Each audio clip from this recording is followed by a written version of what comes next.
नमस्कार दोस्तों, मेरा नाम रवि कुमार है। इस वीडियो में हम जानेंगे आईपीओ के बारे में। आपने कई बार सुना होगा आईपीओ आईपीओ आईपीओ, हर जगह आपने देखा होगा, चाहे इंस्टाग्राम हो, चाहे फेसबुक हो, चाहे यूट्यूब हो। आपने कई बार ऐसे स्क्रॉल किया होगा, स्क्रीन को देखने को मिला होगा आईपीओ। तो बेसिकली होता क्या आईपीओ, इस वीडियो में आपको बताने वाले हैं।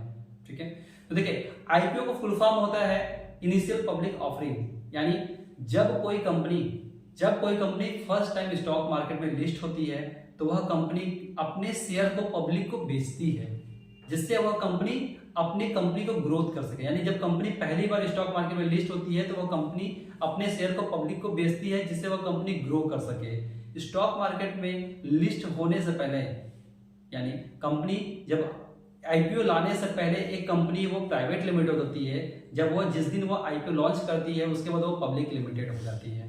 ठीक है, अब इस चीज को हम लोग समझते हैं एक एग्जांपल के थ्रू।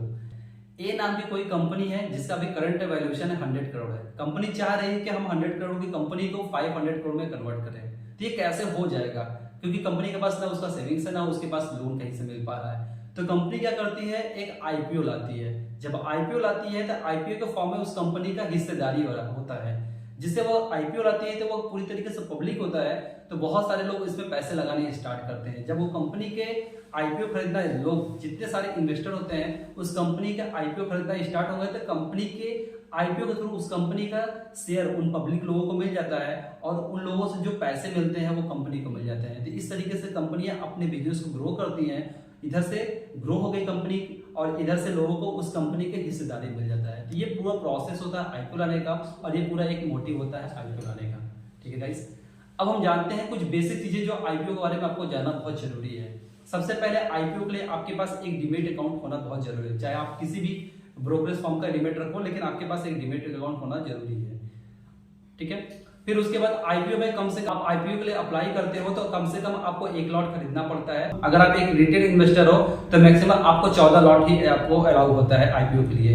क्लियर, उसके बाद जाकर के आईपीओ है तो लॉन्च होने से 2 से 3 दिन तक वो पब्लिकली ऑफर रहता है। यानी आईपीओ मैक्सिमम जो ड्यूरेशन होता है 2 से 3 दिन तक के लिए होता है। उसी ड्यूरेशन में आपको आईपीओ के लिए अप्लाई करना पड़ता है। अब अगर मान लो कि आपने किसी आईपीओ के लिए 2 लॉट 3 लॉट या 4 लॉट, मान लो आपने किसी आईपीओ के लिए 4 लॉट के लिए आपने अप्लाई किया, ठीक है, तो यूजुअली अगर हम देखें तो जो कोई भी आईपीओ आता है तो उसका जो मैक्सिमम प्राइस होता है 12 से 15,000। यानी कोई भी कंपनी जब आईपीओ लाती है तो 15,000 से ऊपर उसके शेयर्स के प्राइस नहीं हो सकते। यानी एक लॉट खरीदने के लिए 15,000 से ऊपर आपको पैसे देने इतना अलाउ नहीं होता है। 15,000 से ज्यादा वो उसके शेयर्स के दाम नहीं होंगे। क्लियर, जब आप आईपीओ के लिए अप्लाई करते हो, जैसे मान लो आपने 4 लॉट अप्लाई किया है, ठीक है, आईपीओ के लिए तो 4 लॉट अप्लाई किया है, तो जैसे ही 4 लॉट अप्लाई करते हो तो आपके 60,000 रुपए, 4 इंटू 15,000, यानी वो हो गया आपका टोटल 60,000। तो ये आपका जो 60,000 रुपए है वो जब तक आप अप्लाई किए रहोगे 60,000 रुपए आपका वो फंड ब्लॉक हो जाता है। क्लियर, आईपीओ के लिए वो ब्लॉक हो जाएगा।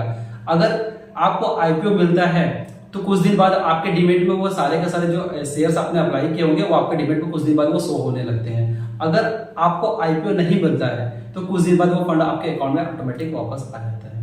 ठीक है, लेकिन आईपीओ के लिए एक चीज आपको जान लो कि यहाँ आपका लक भी बहुत मैटर करता है, क्योंकि आपकी लक बहुत अच्छी रहेगी तभी आपको आईपीओ मिलेगा, अदरवाइज आईपीओ नहीं मिलेगा।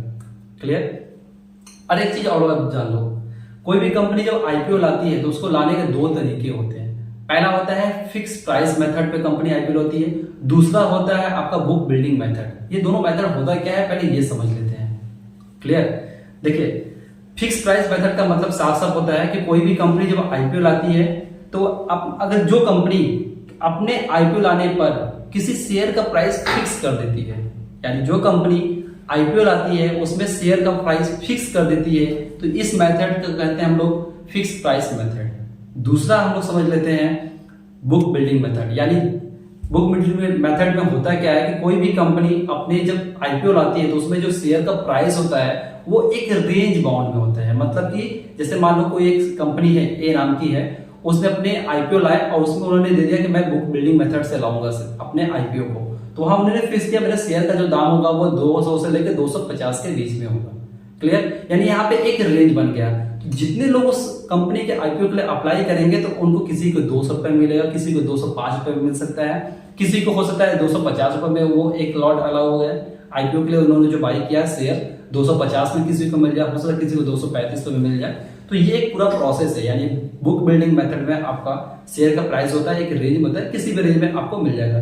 तो हाईली ज्यादा जो चांसेस होते हैं आपका वो इसमें मिलने के चांसेस ज्यादा होते हैं, क्योंकि एक रेंज बाउंड में होता है, तो उसमें आपको ज्यादा बेटर पड़ता है as compare to fix price method. और एक चीज और जानो आप लोग, कोई भी कंपनी अगर 100 करोड़ से यानी 100 सीआर से अगर कम है तो वो फिक्स प्राइस मेथड के थ्रू अपना आईपीओ लाती है। अगर कोई कंपनी 100 करोड़ से ज्यादा है तो वो बुक बिल्डिंग मेथड के थ्रू अपना आईपीओ लाती है। ये क्लियर हुआ? तो आई होप कि आपको इस वीडियो में सारी चीजें समझ में आ गई कि आईपीओ क्या होता है, आईपीओ लाने का मोटिव क्या होता है, आईपीओ कैसे अप्लाई कर सकते हैं, वो सारी चीजें मैं आपको नेक्स्ट वीडियो में बताऊंगा। और इस अच्छी लगी हो तो वीडियो को लाइक शेयर और सब्सक्राइब करिएगा और बेल आइकन को प्रेस करिए ताकि आगे आने वाले सारी वीडियो की इन्फॉर्मेशन आपको सबसे पहले